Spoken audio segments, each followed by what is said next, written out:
The Great Controversy, Chapter 12, The French Reformation, Part 3. Suspicion, distrust, and terror now pervaded all classes of society. It was seen how deep a hold the Lutheran teaching had gained upon the minds of men who stood highest for education, influence, and excellence of character. Positions of trust and honor were suddenly found vacant. Artisans, printers, scholars, professors in the universities, authors, and even courtiers disappeared. Hundreds fled from Paris, self-constituted exiles from their native lands. The prisons were crowded, and the very air seemed darkened with the smoke of burning piles kindled for the confessors of the gospel.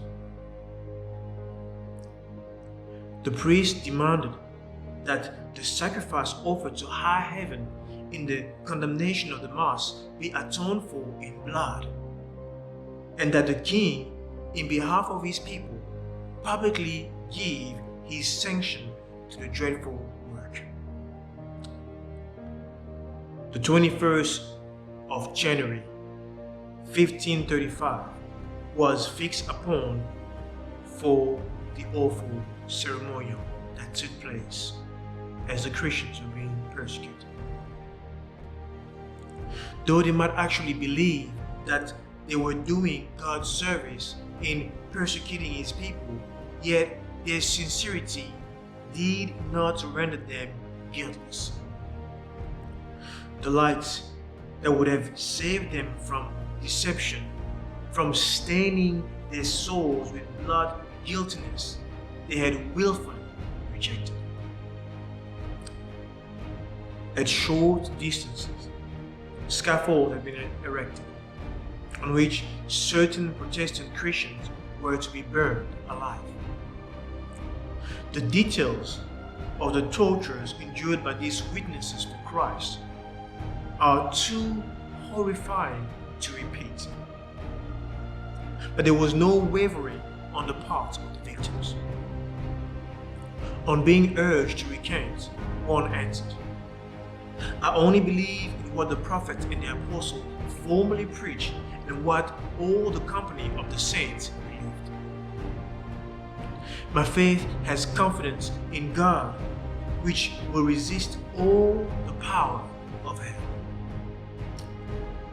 When France rejected the gift of heaven, she sowed the seeds of anarchy and murder. Farel repaired to Switzerland. He had long desired to plant the Protestant standard in Geneva. If this city could be won, it would be the center for the Reformation in France, in Switzerland, and in Italy. With a single companion, he entered Geneva, but only 2 sermons was he permitted to preach.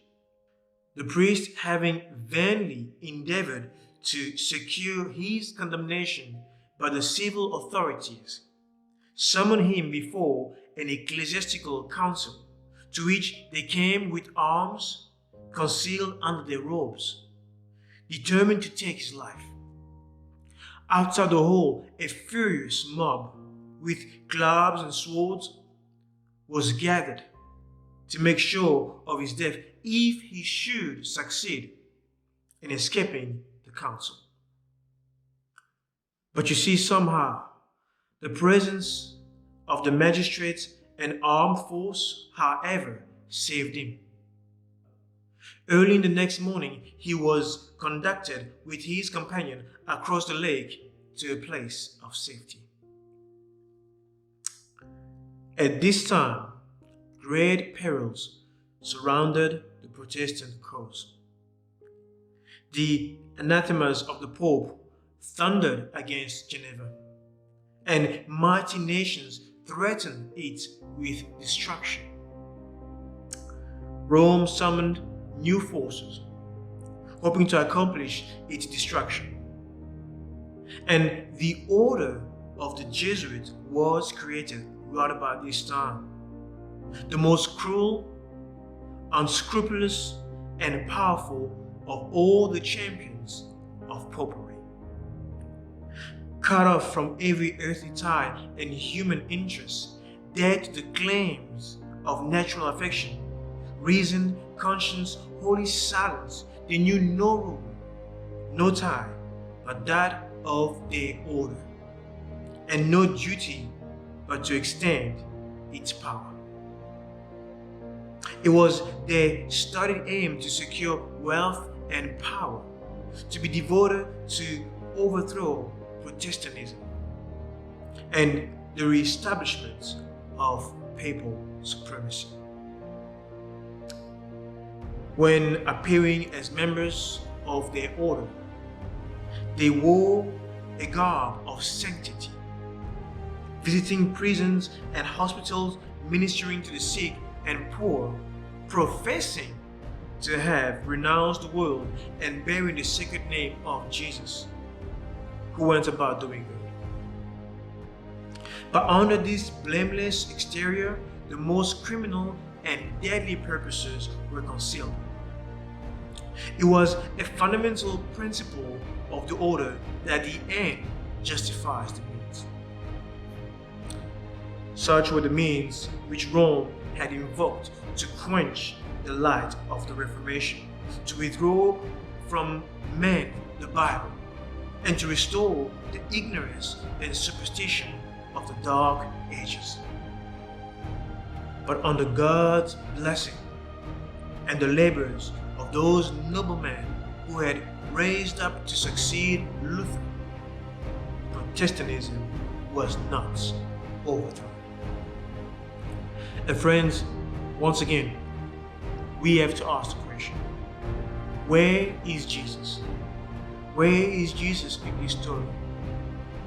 Friends, Jesus, through the Reformation, had presented to the world an open Bible, unsealing the precepts of the law of God. Infinite love had unfolded to men the statutes and principles of heaven, so that the people of France and Geneva can see transformation in their character, in their spirit, bring love, peace, honesty, and restoration of industries. You see, friends, Jesus in this story is traveling all throughout France and Geneva with his preachers and all the laborers getting involved in the Reformation. Where is Jesus? Friends, not by might, nor by power, but by my Spirit, saith the Lord. Jesus has chosen the weak things of this world to confound the things which are mighty in this world. Because the foolishness of God is wiser than that of man, and the weakness of God is stronger than that of man. Where is Jesus? Friends, Jesus is the Bible truth that the reformers told the children at the schools in Geneva, which was then passed on to the parents by the children, and the Protestant worship was finally established in Geneva because of the light, peace, and freedom brought through the gospel of Jesus Christ. Pharaoh recognized the hand of Jesus as a call from heaven that he dared not refuse. It seemed to him, he said, that the hand of God was stretched down from heaven, that he laid on him and fixed him irrevocably to the place he was so impatient to leave. You see, the hand of God laid hold of Pharaoh, friends. Why? Because he still had a work to do there for the people of France and the people of Geneva. Friends, had God let go of Pharaoh, this message, this Reformation would not be established in Geneva. And the people of France would not have seen the beauty of the gospel in the Bible and the Bible alone. Where is Jesus? Not to the favor or arms of the princes was Protestantism to all its strength, but to the all-powerful hands of Jesus that held and conquered all the mighty foes of the Reformation. And friends, why should you care? Why should I care? You see, friends, terrible had become the darkness of the nation that had rejected the light of truth.